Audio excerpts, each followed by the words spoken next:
चलो तो आज एक्सरसाइज देखते हैं 4.6।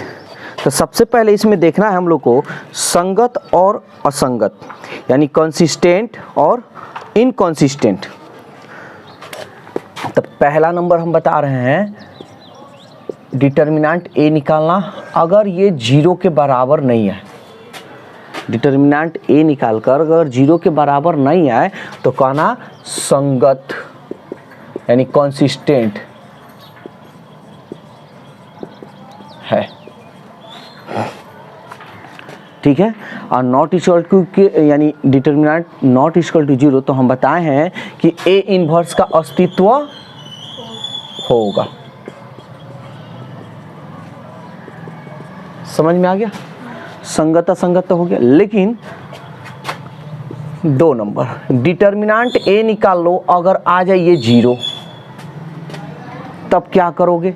तब संगत और असंगत यहाँ तुम कह नहीं सकते हो, मतलब कह देगा कि बताइए संगत है या असंगत। तो सबसे पहले ये डिटर्मिनेंट ए निकाल लेना। निकालने के बाद अगर जीरो आ गया तो आगे क्या करना होगा, तो ध्यान से समझो। सबसे पहले निकालना होगा adjoint A into B equal to, अब आ जाए जीरो, ये या अगर जीरो इतना आ गया तो आगे काम क्या करना है, एडजॉइंट ए इंटू बी निकालना है। अगर इसका मान आ गया जीरो तो कह देना तो संगत समीकरण होगा, कंसिस्टेंट इक्वेशन। समझ में आ गया? लेकिन ये फर्स्ट नंबर, अगर डिटर्मिनेंट ए ही निकाले जीरो आ गया, सपोज दैट ये निकाल रहे हो एडजॉइंट ए इंटू बी और ये जीरो के बराबर नहीं आया, ये जीरो के बराबर अब नहीं आया, तो तुम इसको कहोगे तो असंगत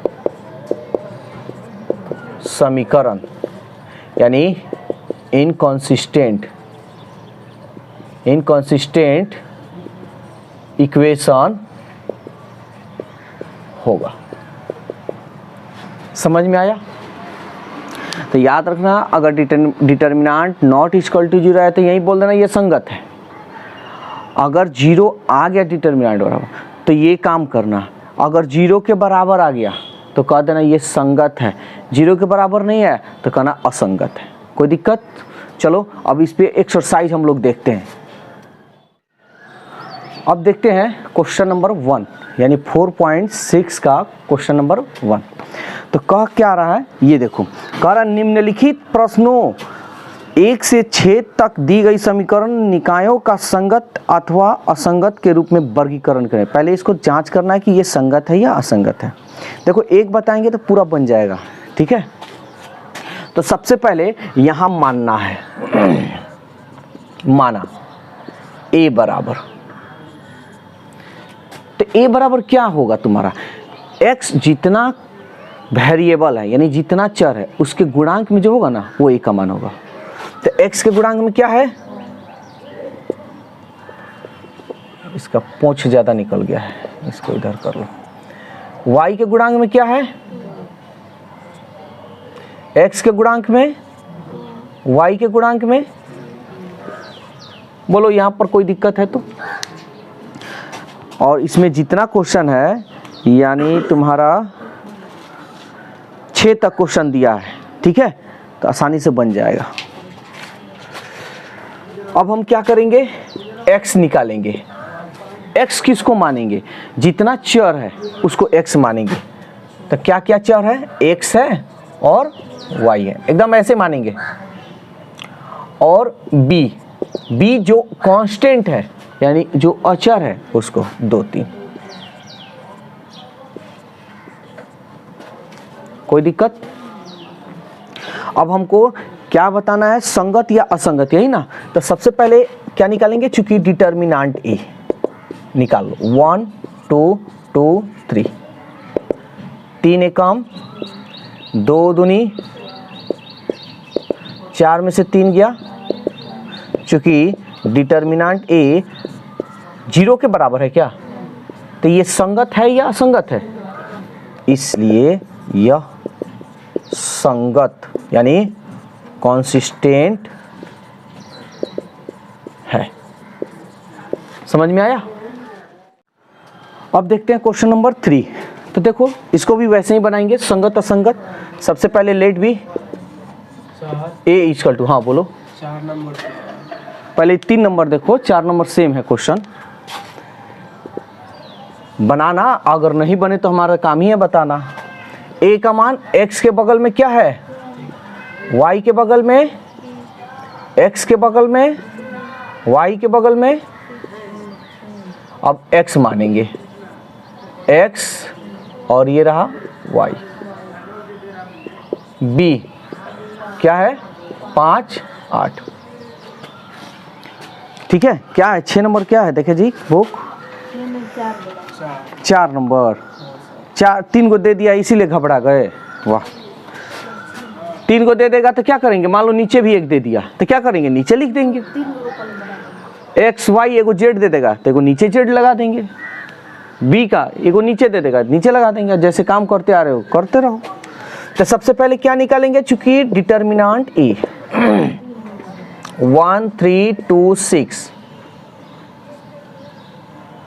6 कम 6 2 3 6, 6 में से 6 गया, चूंकि डिटर्मिनेंट ए इक्वल टू 0। अब तो प्रॉब्लम हो गया ना। तब हम बताए हैं कि जब ये निकले तो क्या करना? एडजॉइंट ए इंटू बी निकालना होगा। तो एडजॉइंट ए कैसे निकालते हो बता चुके हैं। तो चलो एडजॉइंट ए भी हम लोग निकाल लिए लेते हैं, यहाँ पे बनाते रहे। तो एडजॉइंट ए निकालना है तो सबसे पहले ए 11, 1 1 2 प्लस होगा ना, ये खत्म ये यानी 6, ए 12 माइनस ये खत्म 2, ए 21 2 1 3 माइनस ये खत्म ये यानी 3, ए 22 2 2 4 यानी प्लस ये खत्म ये यानी 1।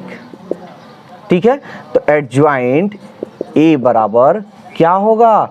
6 -2 -3 1। ठीक है, इसके ऊपर क्या दे देते हैं? डैश। तो ये रो कॉलम में 6 -2 -3 1 एडजॉइंट निकल गया। तो ये एडजॉइंट ए निकल गया। अब हमको क्या निकालना है? Adjoint A into B. चूंकि एडजॉइंट ए इंटू बी, तब इसको हम लोग गुणा करेंगे। गुणा करने पर देखते हैं क्या आता है, उसके बाद हम लोग जो भी कंडीशन होगा सो देखेंगे। तो एडजॉइंट ए का मान क्या है? 6 -3 -2 1। बी का मान क्या है? 5 8। समझ में आ रहा है? अगर नहीं समझ में आ रहा है तो इसके पीछे वीडियो बना हुआ है, उस वीडियो में जाकर देख लेना कैसे ये निकालते हैं। ठीक है, सारा चीज़ उसमें हम बताए हैं। First row first column 6 5 30, 3 9 8 24 minus में ना। फिर इससे करें सेकेंड रो फर्स्ट कॉलम 2 5 10, 1 में 8 से करेंगे प्लस 8, 30 में से 24 गया 6, 10 में से 8 गया -2। चूंकि एडजॉइंट ए इंटू बी क्या ये 0 के बराबर है? शून्य अवयव है? शून्य अवयव नहीं है। तो अब बताओ ये संगत है या असंगत है? असंगत, इसलिए यह असंगत यानी इनकॉन्सिस्टेंट है। यही अगर 0 आ जाता तो क्या कहते हैं? संगत है।